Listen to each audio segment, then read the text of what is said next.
question. But before Michelle gets going, I would like to introduce to you Heather Virgilino, owner of Versailles Designs, who was one of Michelle's students. Heather. Hello. Welcome, you guys. Thank you all for coming out. It's so fun to see, familiar faces and new faces.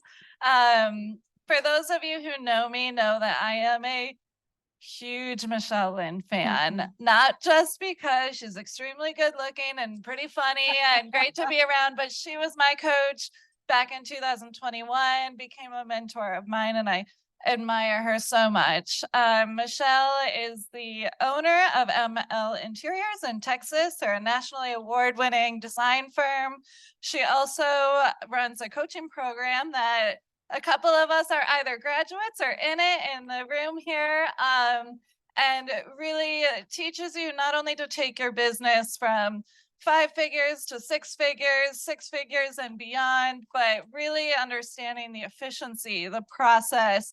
But it starts with the heart, and knowing your worth is, if you don't know your worth, then how can you sell, let alone ask for someone to pay you for your time if you don't think your time is valuable?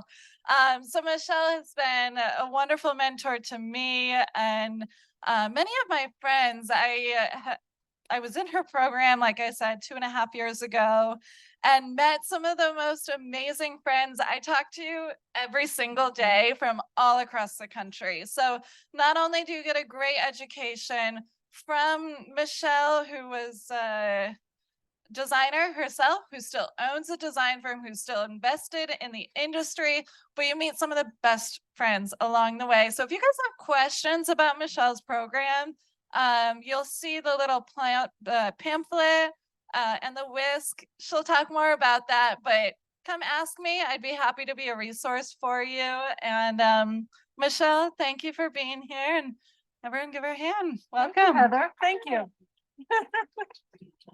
Oh my goodness, how do you follow that? Thank you. Thank you so much. Can you hear me? Everybody good? All right. Thank you. Well, thank you so many times. I appreciate you guys welcoming me here. My name is Michelle Lynne, and I just know that this is where the Lord has me, is because I love empowering other women, talking about business, and the business of interior design is just my love language. Today, we're going to be talking about know your worth. And who am I?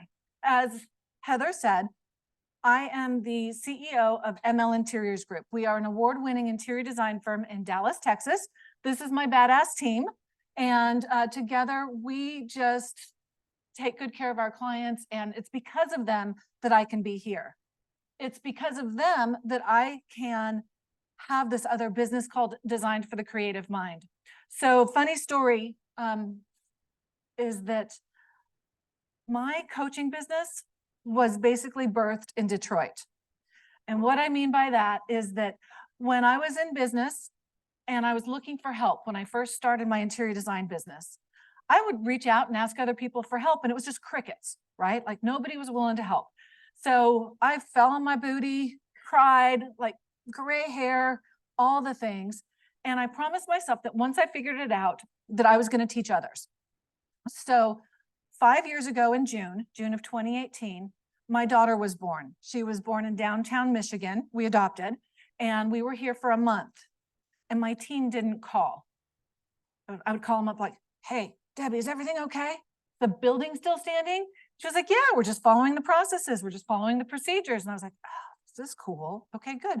So then Genevieve, my husband and I, we got home, and I was on maternity leave, no stretch marks. I was on maternity leave, and they still weren't calling. So I'd go in and I'd check on them, and everything was fine. I was like, well, I'm not needed here. But I realized that not only was my daughter born in June of 2018, but so was this coaching adventure, because I could take my knowledge and teach other people repeatable, elegant processes. So I created Design for the Creative Mind, which is where the interior design business bakery is also housed. But I have a podcast of the same name because I'm so creative, Design for the Creative Mind. And this is why you have a whisk, because my year-long program is called the Interior Design Business Bakery. And what we do is we teach you how to whip up your profits, create a multiple six-figure business with simple and elegant recipes. So what we're going to talk about today, because that's enough about me, is literally knowing your worth. Okay. Knowing your worth. We're going to be talking about business vision, mindset, sales without the sleaze, and pricing and profitability. And this, feel free, it's a conversation. Okay. If you have a question, raise your hand. I'm happy to call out on you. It's kind of out of sorts, but we'll also have time at the end for Q&A. Okay. So it's real fun and casual. So today I'm going to keep my presentation like a mini skirt. It's short enough to be interesting, but long enough to cover the important parts. So business vision, y'all, I love to go fast. I have been, since I was a kid, learning how to drive fast. And business vision, this was really cool. Are you guys familiar with Indy cars? Right, come on, this is Detroit, right? So we've got, so I had the chance, my husband bought me 8 minutes on the track. And so how does this relate to business vision? Because when you are driving, okay, even when you're driving on the freeway, driving down the street, what they teach you in race car driving school is that wherever you look is where you're going to go. Okay, so imagine this, right? You have, if you are going to be in an accident and you're like turning and turning and you're focusing on the one pole that is on the road, that's what you're going to hit. Okay, so you need to focus on where you want to go. So in your business, focus on what you want, because as soon as you start focusing on what you don't want, like, oh man, I don't want this client to be a pain in the ass. Oh God, I don't want this to show up bad. Oh God, I don't want to lose money. Like, this is what you're focusing on. That's where you're going to go. So you need to look a couple cars ahead. You need to look at the turn, and you need to be looking not at the wall. You need to be looking at where you want to go. So 153 miles an hour. Yeah. And I tapped it out. I'd have to go back and pay more to go faster than that. But I was like, that's enough. I lived. So, so business vision is very important. So if you don't know where you're going, you're just going to end up wherever. So one of the things, as you know your worth, is you need to take a look ahead and determine, and that, y'all, that might just be 3 months at a time as you learn how to create this vision.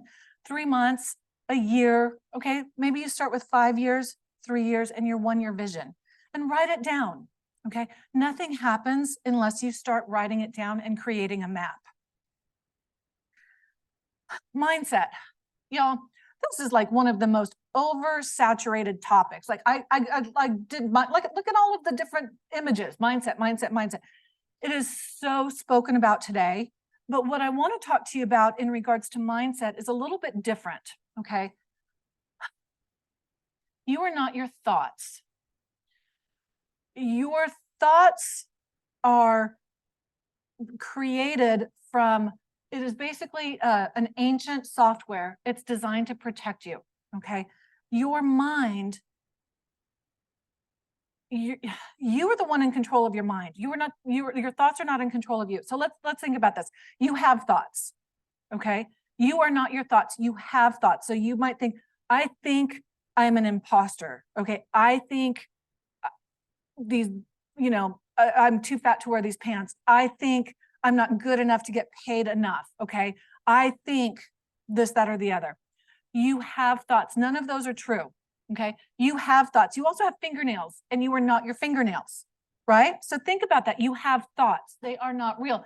They're an ancient software designed to protect you, because back in the day, like in ancient times, when we first had our mind, we have not been upgraded to the 2.0 mind. Our mind was always looking for what's wrong, because it was there to protect us, okay? From like running really fast from a woolly mammoth, okay? Or just detecting that there was a woolly mammoth back there, or where you're gonna step, are you gonna fall off the ledge? Or your mind is always looking for what's wrong. Is there gonna be like a warring tribe coming over to, take your women and children and just pillage the village? Pillage the village. So in that respect, your mind is designed to look for what's wrong. Does that make sense? Do you guys find yourself always like thinking what's wrong? You can still think about what's right. Okay. So it's just it's in our head. It's these little voices. I call mine the committee. Okay, I have more than one voice. You know, I'm an overachiever. I've got a few of them. Like, you're not good enough. You're a fraud. You don't deserve it. You're not worthy. And then, you know, insert another one here, depending on the day. So we all have these little voices in our head. Those are our thoughts, and they're not real. So the goal is to go ahead and acknowledge the thought. Okay, just recognize it. You know what? I can rock these pants. You know, I'll put on a little LBs over the summer, but I can still rock these pants. Forget what the mind is telling you. Okay, acknowledge it. It's just a thought. It's not true. If you're feeling like you're not good enough to make money, where does that thought come from? Okay, if you feel like you're not worthy of making money or you're not capable, whatever that is, this is both business as well as personal from a mindset standpoint. Okay, but this is, you set your mind doesn't set you. So give it a new thought. I'm a badass. Okay, so replace it with the thought that you're creating. So when you have that thought, like, I'm not worthy, like, you can look at it and just like remember those cartoons, the comic books, cartoons, they have those little word bubbles, like, uh-oh, Batman. Well, it's instead of like whatever that thought is, replace it. Replace it with what you want to become. Okay, even if you're not feeling like a badass, and forgive me, I love Jesus, but I swear a little bit, okay? If you're not feeling like a badass, then just say it over and over. I'm a badass, I'm a badass. Do a little strut, okay? It makes you feel differently when you are being who you want to be instead of who you feel today. So from a mindset standpoint, there's just a little bit of a difference. It's not gonna be just raw, positive Sally. It is literally not easy, but you are capable of acknowledging that thought when you feel it, okay? And recognizing that it's not real. So when you are feeling that way, feel your fingernails and remind yourself that you're not your fingernails. Make sense? All right. So when it comes to business, you have to believe it in order to achieve it. So in that regard, that goes back to your mindset. Because if you don't believe you're capable, or you don't believe you're worthy, or you don't believe you know how, okay, then whatever that is, it's going to be true. But part of achieving what you believe is also going to be having the consistency, okay, because consistency creates confidence.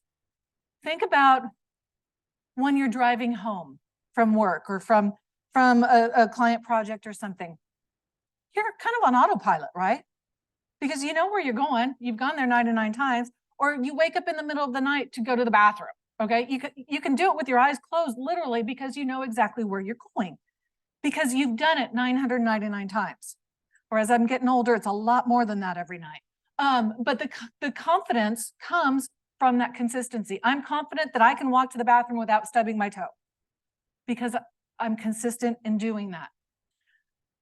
Well, where that comes from in the design world is you have, when it comes to your design projects, every project is different, but the process is the same, okay?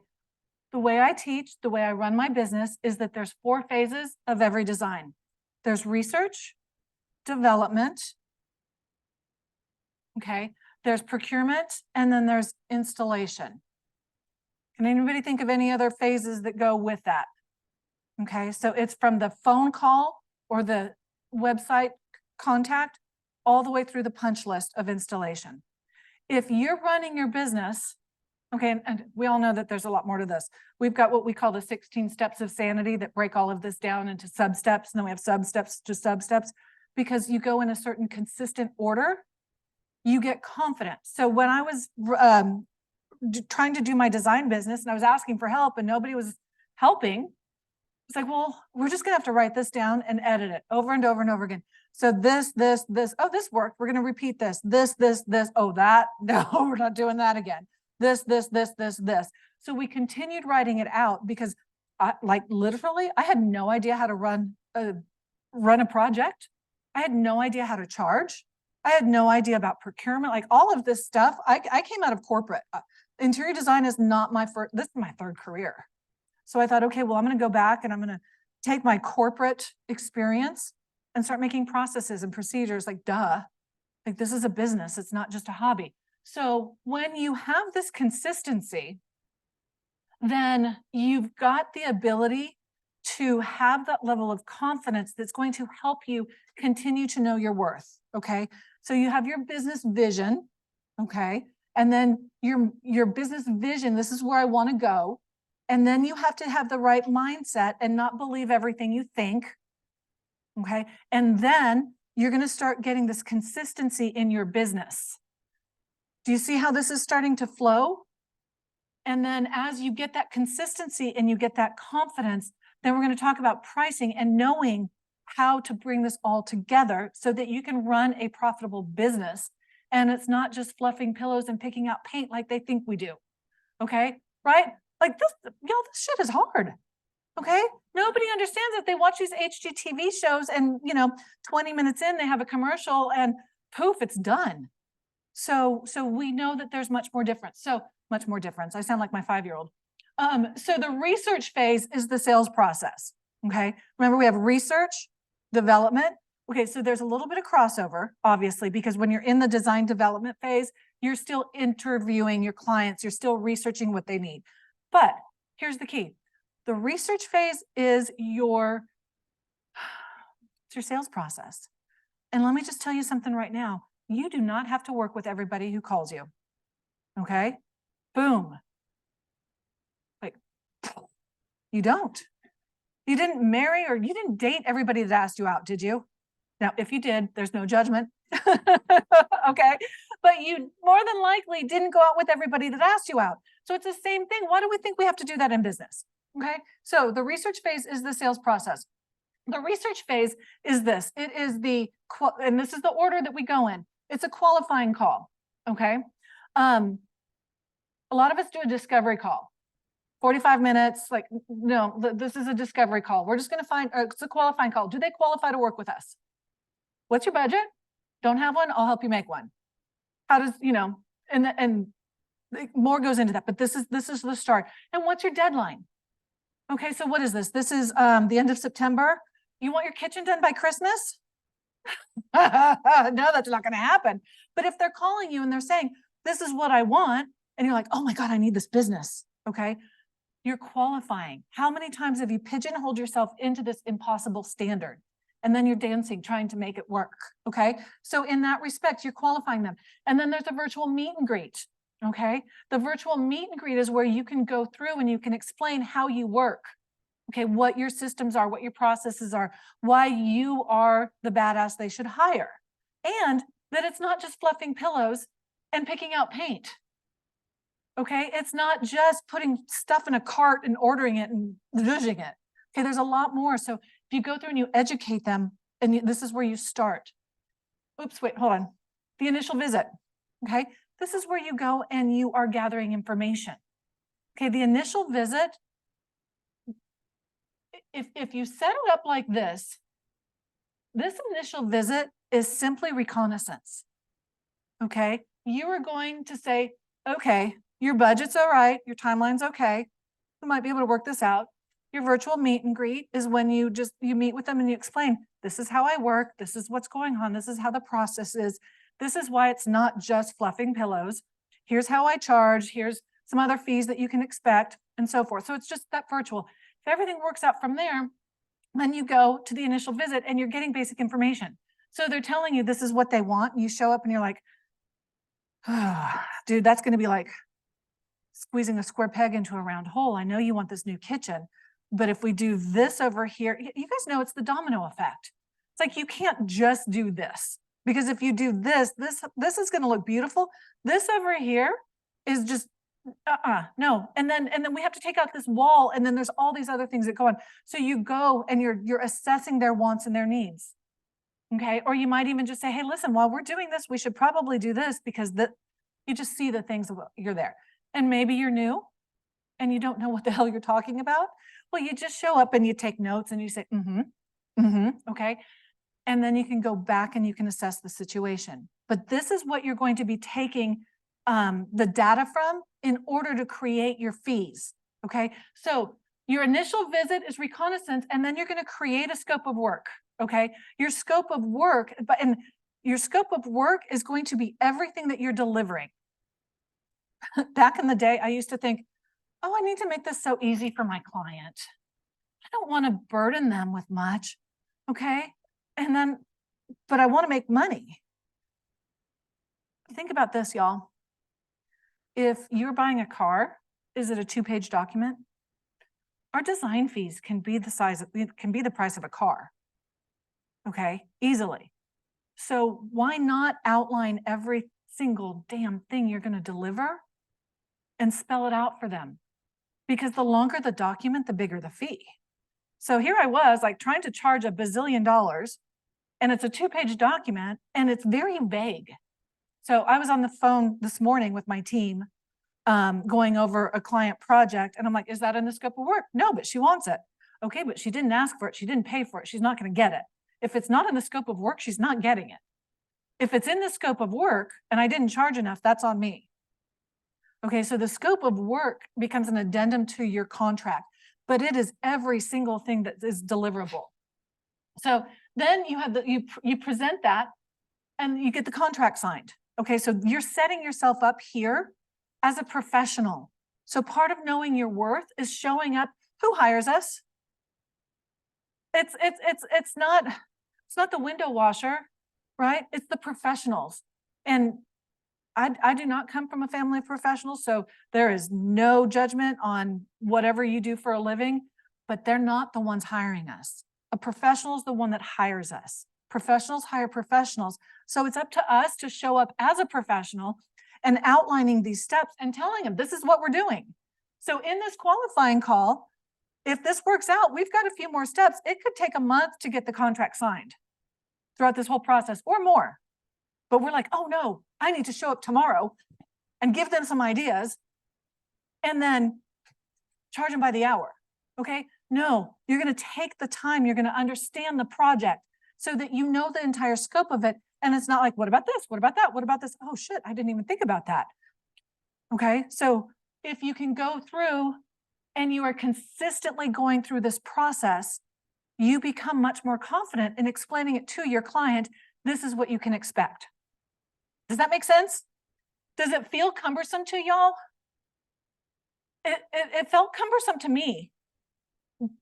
But once we went through this process multiple times, and this is what I teach to hundreds of interior designers, like this is like the secret sauce. Y'all know how to create a beautiful design.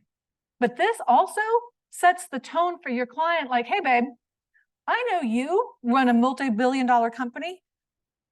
You're not going to tell me what to do. This is my business. This is how I'm doing it. So you are taking control back from these people who are usually like alphas, alpha female, alpha male, whatever. Okay, but you're stepping up and you're saying, this is my business. This is how I run it. And if they're saying, well, do you pass on any of your discount?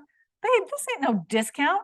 This is my trade pricing. You don't go to a steakhouse and ask them how much they paid for this, $89 steak. So this is you setting up that space. So even if you don't feel like it, going back to mindset, even if you don't feel like it, once you start this consistency and this consistent behavior, you're going to start feeling this worthiness as well. A standard process is also going to allow you to recognize red flags. Okay, y'all, some of the fellas I dated before my husband, red freaking flags, just like all over the place, freak flags. So with business, if you have this standard operating procedure, when one of these red flags comes up, even if it's just a little pink, you're going to recognize it, and then you're going to have the ability to determine, I'm going to walk through that door. I'm probably going to regret this, but here we go. Okay, or you're going to be able to step back and say, I'd love to be of assistance to you, but I don't think I'm going to be the best resource for you. Okay, you have that ability to step back. Or if it's a pink flag, well, then you just kind of keep it in the back of your head. And you're like, okay, I'm watching that. I'm watching that, because they might come out and just be like those, what I call them, PETA clients, pain in the ass. Like, you cannot pay me enough to work with you. But here we are, okay? when you are working with your clients in the research phase, this is part of this is some old branding, but this is what we have in our meet and greet.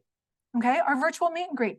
We explain to them, here's our 4 phases: research, development, procurement, and installation. Like, I'm laying this all out for them. This is how we run our projects. Every project is different, but the process remains the same. So if I have a trade day, but we're not doing any construction, well, I might still need to have the wallpaper guy come out and measure, or the drapery workroom. Okay. So just because it's not major construction, we're still going to have this trade day. So, and then we have here's 16 steps, but you're setting your clients' expectations from the very beginning. One of the things I've learned being happily married for 15, 16 years now, I was a late bloomer, is that unmet expectations are where my husband's and my arguments happen. Think about that. Unmet expectations. I never really realized that I had expectations. I've always thought, I'm pretty low maintenance. Okay, but then he pisses me off, and he doesn't know he pisses me off, and he pisses me off because he didn't do what I thought he should do. Isn't that the same thing as our clients? If you don't set their expectations, they're going to be pissed off because they're going to have unrealistic expectations because they watch HGTV or whatever. I just blame them anyway, Chip and Joanna. I'm from Texas, I'm allowed to. So if you explain to them, this is how I do something, okay? Same thing. This is how I tell your clients why you're a badass, okay? And why it's important to them. They really, like, clients, y'all don't give a shit why I'm a badass. You give a shit how I can help you, okay? How I can help you. And sorry if I'm swearing online, y'all. But at the end of the day, the clients just want to know how we can help them. How does our background help them? Okay. When I got into interior design, I thought my biggest weakness was that I didn't go to design school. Like, I was like, oh my God, I didn't go to design school. I'm such an imposter. At the end of the day, when I started to step into myself and really own, I didn't go to design school and I'm not going to. So let me tell you what experience I do bring that's going to help you.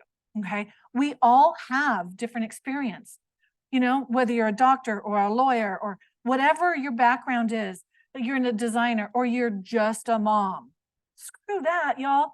If you're a mom, like, this stuff is hard. Okay. And if that's what your background has been and you're now launching your business and you're trying to juggle it all, okay, don't you think our clients can relate to that? So we go through and we dig deep and we find out what is our uniqueness. Okay. Every one of us here has a reason that our clients would want to hire us.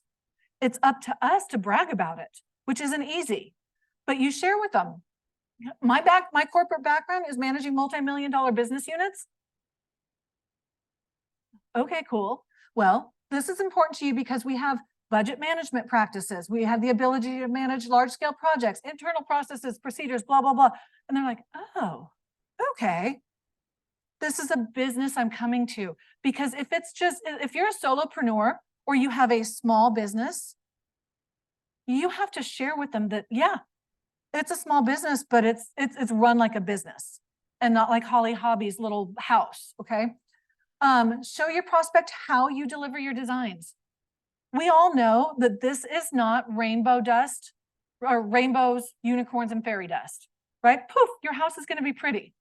So you have to share with them, okay, so what I'm going to do so that you know that you're going to like your project is I'm going to tell them this is how I'm going to deliver my designs, and this is how I'm going to go about this. This is how you can expect.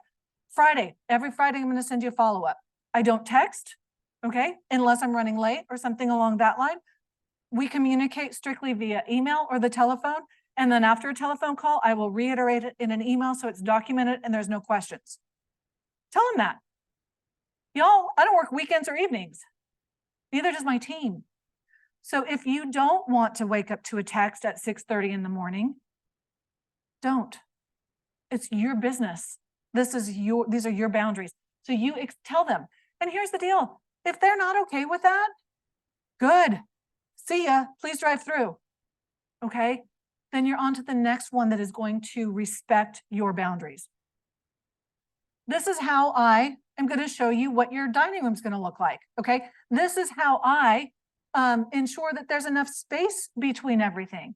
So, Mr. Miss Client, this is what I show you. This is what your floor plan is going to look like. With the click of a button, I have all of the dimensions on my software, so I know that you have the proper room in order to make it just so that you're not falling off of the rug, so that you're not bumping into things. So I'm going to show you this, knowing that I have this in the background. Then what I'm also going to do is I'm going to share with you, here's my selections. Okay. And then whenever I can, and this is what we tell our clients, and then what we do is anytime I can get a sample, I'm going to have it there for you. So you can like the rug, you get a rug sample, take your shoes off, walk on it, roll around on it, taste, touch, smell, roll around, lick it, whatever you want. I'm going to have as many of these samples here for you as possible so that they know that they're going to like it. So you're reassuring them that you understand that this is such a personal process, such a personal service, that we respect their need to trust us. So you're telling them this during the research phase. There's no way they're not going to like it because they're going to have a chance to see it all. And then they get to see, like, here's the rendering. Dude, here's reality. So if you need a rendering for your furnishings, yes, I can do that. Personally, I don't like to. It's a waste of time. But if they need it, they can have it. So we charge extra for furnishing renderings. Okay. When it comes to construction, sorry, babe, you're paying for those. Okay. But I show them this. Pretty similar, dude. You don't need to lose sleep. We also share with them what fees to expect along the way. And yes, it's a little bit old. I don't have this blue shit anymore, but this is what we share with our clients. Okay. How do you charge? We have a design fee. This is what I explained to them. We have a flat fee, design fee. This is why we go and why we go to our initial consultation where we gather information. It's that reconnaissance. Design fee. Tell them it's a flat fee. Our clients dig it. It's the same thing with your cell phone bill. You know what it's going to be every month. So you're not like, oh, am I running out of minutes? Like, how many minutes did it take? Oh my gosh, I shouldn't have talked to grandma so long. Okay. So it's the same thing. Clients love the flat fee. And I tell them, our clients dig the flat fee. Okay. So you're leading them down that little trail. Okay. For them to be riding with you along this journey. So design fee. Then here's the deal. Your largest expenditure, other than potentially the construction bid, which is completely separate. You see how it's separate right here? I don't bid for my contractors, but your largest expenditure is going to be furniture, art, accessories, window treatments, like all the fun stuff. Okay, they understand that. And then, hey, by the way, I'm charging you for my procurement service. Okay, so explain to them. Now, think about this. I charge procurement services out of sheer ignorance. Okay, I talked to some other designers. They're like, what? You charge that? You're supposed to take that out of your markup. Like, I'm not taking that out of my markup. Like, that's another revenue stream. And I tell them, oh, I forgot that. Tell your clients, my profit centers come from the design fee and the sales of the furniture. Okay. Explain that. It's that steak. They go to the steakhouse. They know you probably paid $15 for this steak that you're now charging me $89 for. And that doesn't even include the sides. This is like family style. I got to pay more for green beans. Okay, but they don't question that. For whatever reason, they tend to question us. But it's up to you to explain to them, this is how I make my money. Okay, if they're not okay with that, they're not your clients. Okay, or you can find a different level of service to provide to them. Procurement, as I was saying a minute ago, ignorantly, I just started charging it. And then I was talking to other designers. They're like, you can't do that. I'm like, oh yeah, I can. I have been. But you explain to the client, it's not just click, it goes into the cart, you check out and it shows up. Right? Can I have a procurement as a bitch? Right? Okay. Because you have to educate them on why it is such a headache. A custom pillow. Explain that to them. A custom pillow. First, what we have to do is we have to determine what fabric. Okay, so that's part of the design. Then we have to figure out how much of it we need. And then is the pillow going to be a 20-inch pillow? Then what we have to do is or it's going to be a 22-inch pillow. Then we have to order, then we have to make it 20 inches, and then we have to get a 20-inch insert. And is the insert going to be down? Is it going to be polyester? Is it going to be a blend? Is it 50-50, 75-25, 90-10? What is it going to be? And then we also have to take it to the workroom, and we have to explain to them, this is how I want the pattern. This is where I want it. And then is it going to be a box edge? Is it going to be a knife edge? Is it going to be self-corded? Is it going to be corded? Is it going to be trim? How much trim do you need to get? And then you have to order it, and then you have to make sure that it's from the same dye lot. And then if it shows up wrong, I have to send it back. That's just for a custom pillow. So I had this young girl working for me. And I was explaining that. She comes up to me, she goes, "It really stresses me out when you do that." I'm like, good. That's exactly what I want to do to the client. They need to understand they're not just putting it, that we're not just putting it in the cart. So do you understand how this helps you know your worth? Like we do a lot. I say I don't do any of this anymore. My team does, but y'all do a lot. And it's important that you educate your clients so that they understand it isn't just rainbows and fairy dust. So explain to them. So there's procurement. And then, by the way, there's a receiver. Do they ever show a receiver on TV? No, it just shows up miraculously there, assembled. Okay, we explain to them, what is a receiver? A receiver receives everything, and here's why. And then it also comes down to the fact that it's our job to protect you, Mr. Miss Client. So if we order a purple velvet sofa and a pink silk one shows up, you don't need to know that, because it shows up to the receiver. They're taking photos. They're showing us if it's damaged, what it is, so that we can remedy this situation before it gets to your house. Because imagine showing up 2 days before your Christmas party and you have a pink silk sofa instead of your purple velvet sofa, like completely different. You've got dogs and kids and all the things. So when they understand that that's the case, or if it shows up and it's a nightstand and it has a big old gash in the back, the receiver is telling us this is what's happened, so we can remedy it. We can call the vendor and either get you some money off, return it, or whatever the case may be. So when they understand the value of it and the why behind it, then they are more likely to accept it, even if they don't like it. They don't have to, I mean, who likes paying extra fees? Okay, but this is convenience. This is luxury. This is why we have to remember that it's professionals dealing with professionals. Let's talk about some fun stuff, the design fee.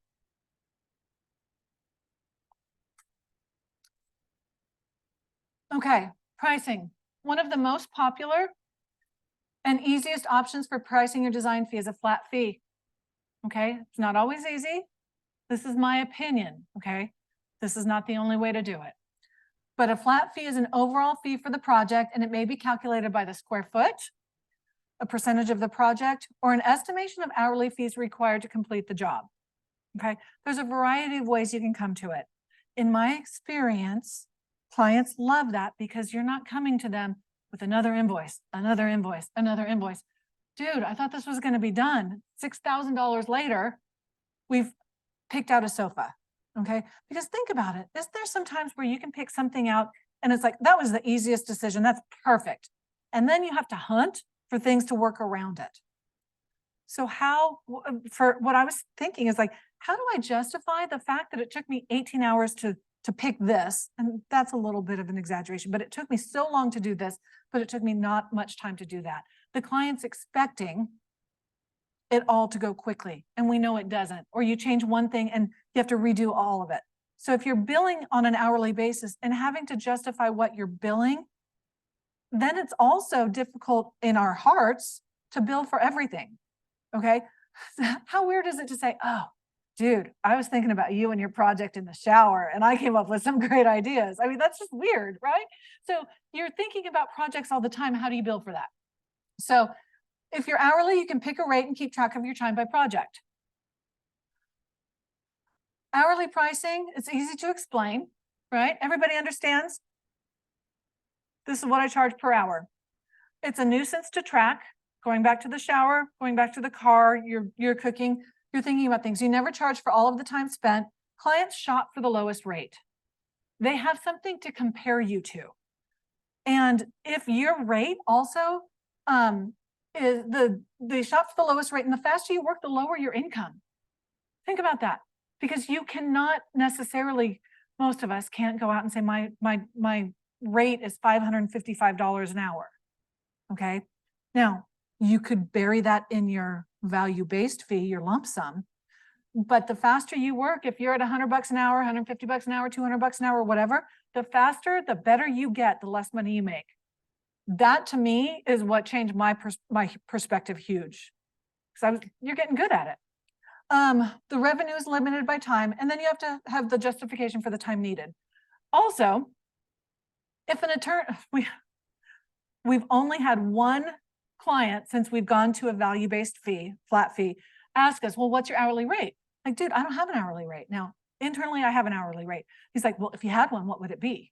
If you had one, what would it be? And it was my team who was answering this question. So I think we told him it was like $225 at the time. If we had one, that's what it would be. And he's like, I went to law school. I don't even charge that much. Okay, so then you have to justify some of these things. So, it doesn't happen very often, but my mind is always looking out for what's wrong. Go figure, right? That ancient software. And how do you go about adjusting that? So if the flat fee is value-based, it's a logical perspective. It removes concern for how much is this going to cost? How much is this going to cost? And it reassures them. It installs confidence to an agreed upon amount up front. It's a familiar pricing model to most. Okay. We're used to this now. Internet providers do it, the cell phone providers. It reduces shock. Not always on the front end. I've been told this is a lot more than I expected. Like, okay, well, what room do you want to take out? Okay, we can adjust that, but what are we going to take out? Again, you work faster, there's more profit. Fear of miscalculation of the fee and losing money. This is definitely frightening. But you also, if you've been in business for any length of time, you already have some data that you can start creating that from. Okay, if you haven't been in business, well, then there's ways that you can kind of finagle that, and it's trial and error for a little bit. So this is a great way to increase your value as you explain it to the client and then charge more. Some other things to consider is pricing location. This should include your portal-to-portal travel. The layers of design, okay? The layers of complexity in a design. If it's a guest bedroom, okay, a secondary bedroom versus their family room where they spend most of their time, there's less layers. There's less technical details. It's like you can go, I don't want to say you can go retail in a guest bedroom, but you could go retail in a guest bedroom, whereas you need more custom in a living room. Does that make sense? So not really retail. You can go lower quality, lower design. It doesn't have to be as designery. Let's say that. It doesn't have to be as designery in the guest bedroom as it does in the living room. You don't have to solve as many problems, especially if they don't like their family and they don't want them to stay very long. Okay. Client communication style. So these are things that you have to consider when you're creating your fees. Are they going to be, do they need hand holding? Like, do they, and you find this out through some of the research phase as you're going through those other steps. Okay. If they need a lot of hand holding, you're going to have to account for that because there's going to be a lot of conversation back and forth and the expediency. So if somebody really absolutely positively needs something done quickly, okay, you're not going to get your kitchen by Christmas, but let's say they need their kitchen by, what is this? This is October, November, December, January, February, March. Let's say they want it for a spring party. Okay, it's going to take me a while. I've got other projects, but just like FedEx, if you absolutely positively need it overnight, we can do that. It's going to cost you an arm and a leg. Okay, so if they have a good budget, but they have a tight deadline, explain that to them. I can get this to you, but I'm going to either have to work more because I have these other projects, or these other projects are going to have to go to the back burner and you're going to have to compensate me for that. So there's all these other areas that oftentimes we just accept because people pleaser here, right? We just accept it and we do what we can, but it's at our own cost. So as you get to know your worth and as you have created these steps and these consistency and the standard operating procedures, you are going to start recognizing that you're giving away a lot of stuff that you can be charging for. Oh, profits. Woohoo. Who doesn't like that? Okay, 2:47. I better hurry up. We got time for questions. Okay, profits. A positive, this is like business 101, okay? It's a positive bottom line on a company's income statement is an indicator that the business is doing well. You cannot navigate your business based on your bank account, okay? Cash flow is king, yes, but profitability does not necessarily mean it's because you have money in the bank, okay? Profitability means that you can pay yourself something, that you can give yourself a salary, and then at the end of the year, your company has money left from there. Let's see if I can get through this a little faster. Okay, profits. Oops, oh, it's this one. Profits can be created with your design fee, right? We talked about that in the little circle, the purchase margins. And also procurement management, that's not a profit center, but it can be a little bit of a buffer so that if you have things that go awry, you have that as some flexibility. Again, profits are going to come down to your services and associated expenses. This is what you have to explain to them. How many people have had somebody shop them, right? Oh, well, I found something better, or it looks just the same on Wayfair. Explain to them that I do sell you furniture, but here's the deal. I'm going to get you the best price I can, but Fazy Rugs across the way, you know, and I'm not throwing them under the bus or anything, but if they're on Wayfair, and Wayfair buys 1,000 of these rugs a month, and I'm selling one a year, who's going to get better pricing? But overall, this is how I work.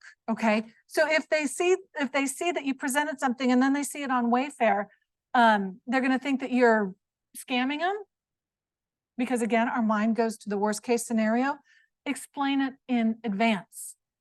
Okay. So depending on what your pricing model is, do you give away any of your margin? Okay. We give away a little bit. So we try to tell them that they're going to pay less than retail, but there's going to be some times where retail is going to be cheaper because of the buying power. Profit by procurement. You can calculate procurement by percentage of the design fee, a square foot calculation, or outsource the task and work with your provider to find a profitable outcome. Okay, and it's also going to depend. If it is just click in, click in, click in, if it's very easy, you're going to know. Or is it going to be a full home of custom furniture? How to increase your net profit? Y'all, just who here feels like they can increase their revenue? Can you increase your revenue? That's the easiest thing to do, is charge more. Okay, and work and charge more and work efficiently. If we're recreating your business model on every project, the profits are going to get eaten. Cut your costs. Okay, y'all, how many of you have ever had a gym membership and you didn't go to the gym? Okay, thank you. Okay, how many of you have had a Pandora subscription that you're not listening to Pandora because you swapped over to Spotify? Go through tomorrow, go through your expenses and see what sort of subscriptions you can cost. That's immediate, that's easy. Okay, don't renew that app at the end of the year for $39.99. That adds up. Assess your most profitable service. This one's awesome. Y'all, I used to think that, oh, a builder wants to work with me. That's so sexy. It is, but you know what's more sexy is the margin on the furniture that I can sell to the homeowner. Okay, so I would much rather have a decorating project than a renovation or a build or something like that, because that's where the money comes from for us. Reduce inventory. If you're holding inventory, it can be expensive. If you have a certain look, then you might want to buy some inventory when you can. But if you don't, then start offloading it. Okay, let me remind you, that's a lot, okay? But at the end of the day, you create beauty, okay? You create a space for your clients to begin and end their day as their best self. Okay? It's a sanctuary, it's a refuge. That means that in the middle of the day, they can also be their best self because they have a safe place to begin and end. Okay? You create what feels like a hug. Think about that. You create what feels like a hug. Who's to say that's not worth being paid well, being compensated? Oftentimes, what we do, we take for granted because you're good at it. It's just natural, it's in your DNA. But don't give it away. It's worth being well compensated. And we all know there's no freaking magic wand that is going to create a room like you do. Okay, so there's no rainbows, fairy dust, and all of that. So just know this is what we do, and it's worth it to be well compensated for. So here is my gratuitous plug. Rolling in the dough. I've got a 5-day workshop coming up starting on the 16th of this month. If you want to scan for information, you can do that. It's going to be held within a Facebook group, but for those of you who have been through it, we go into a lot of this and a lot more as well. I piss off some other interior design coaches because I give away for free what they charge for. So that's what this is. But we do have some time for questions. So come on, anybody? All right. Thank you. Oh, we've got a microphone for you because we've got it online. What if your client doesn't give you a budget when you're asking for a budget and they say, oh, we don't really have a budget, but everyone has a Everybody budget, but has a they don't budget. want to admit it? Here's a great trick. If throw out, okay, have you been in business for a while? Okay, here's a no charge for this trick. Go to your favorite online retailer, okay? That's not Target or West Elm. Like go to Restoration Hardware or Lulu in Georgia or whatever. If you're new in business, go and fill up your cart with a room full of stuff. It doesn't have to match, okay? It doesn't have to be all high end or all low end. Go middle of the road, okay? You need an 8x10 rug. You need a couch. You need coffee table. You need like all the window treatments. Again, it doesn't have to match. That's going to give you a basic understanding of a budget. So if you're brand new, do that for every single room. And then you can literally throw that out to the client. We don't have a budget. Okay, well, in my experience, even if this is the first time you've ever done this, in my experience, you're probably going to be looking at somewhere between, and in Texas for a living room, it's literally between, like $30,000 and $45,000, depending on the size and depending on what you want. And if they're like, oh, you do have a budget, don't you? Okay. If you have experience, go back to some of your other projects that you've drawn from and throw that number out. Okay. Most of the time, people have bought their furniture piece by piece by piece. So if they say they have a budget and it's $12,000, you can say, well, how did you come up with that number? Okay, well, it's what I have in my bank account. Okay, well, in my experience, so many people have been handed down furniture or they've just purchased things here and there. With the designer, we pull it all together for you at once, and therefore it is a larger purchase at the time. But it's pulled together, it's designed for you and your living. So yeah, that little whole fill up the cart, you can create yourself a budget right away, and you could even go low, medium, and high, and just have that on a document that you can pull from, like you've done it a million times. You never know. Yes, ma'am. Oh, she's got a fancy microphone over here for those of you who are online. For a flat fee pricing, and you just said you don't like to do construction, but a lot of times we are called into. Oh, I like construction. I just prefer the margin on the furniture. I understand. Yeah. But a lot of times with the construction, we're not selling that many Right. products or receiving that many things. Mhm. We're helping the builder to come up with, we come up with great ideas and tell him where to put the crown molding and Absolutely. and where the doorways should be and all that. And there isn't a product we can sell. What would you say is the going amount for a flat fee for helping with construction and designing a whole room? Is it Great question. So I think it's gonna depend by market. It's gonna depend by, say, builder to go through and pick out all the selections. It's also, the way we would charge it is going to be by square foot. And for us, we bring it up in increments, depending on, do they have a cabinet maker that's gonna do the drawings, or do we need to do it? Okay. Is the client going to be involved, or is it a spec house? If the client's going to be involved, it's a lot more it's a lot more per square foot, because it's not just a spec. So for us in Dallas, I think we're charging anywhere between $4 and $7 per square foot just for the selections, but that's everything. That's like the shower doors. It is going to be the finish on the edge of the countertops. It's the hinges. We don't spec out, say, the can lights. There's a lot of things that we give and take, but that's also where the 4 to 7 goes. And then if they need drawings, and if they need just those details, we have the ability to do it. And then the price goes up accordingly. So does that answer your question? Yes, thank you. Anybody else? All right, thank you. That's always awkward when I'm standing up here going, anybody else have a question?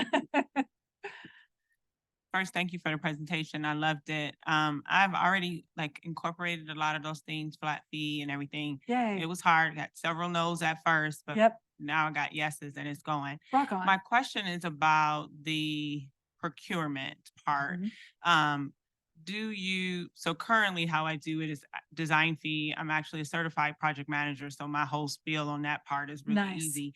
But when I go to the invoices, I've heard some designers talk about getting the whole, I want all of the money for procurement. Or do Mhm. you, after we make the design selection, so you say the budget is 125, Yeah. my design fee, I want all of that money, you could give it to me in phases and I just procure? Or do you do where you show the design, it's approved, and then you pay for the products individually and it's an invoice of whatever? Yeah, that's a great question. So what I recommend is you get the design approved, because if there's any changes, then you have that final number. So you've got 125 different items that are approved, and then you have a procurement fee and then the purchases. These are 2 separate fees. So you're going to get your purchasing fee. This is going to cover the hours it takes to place the orders. Okay.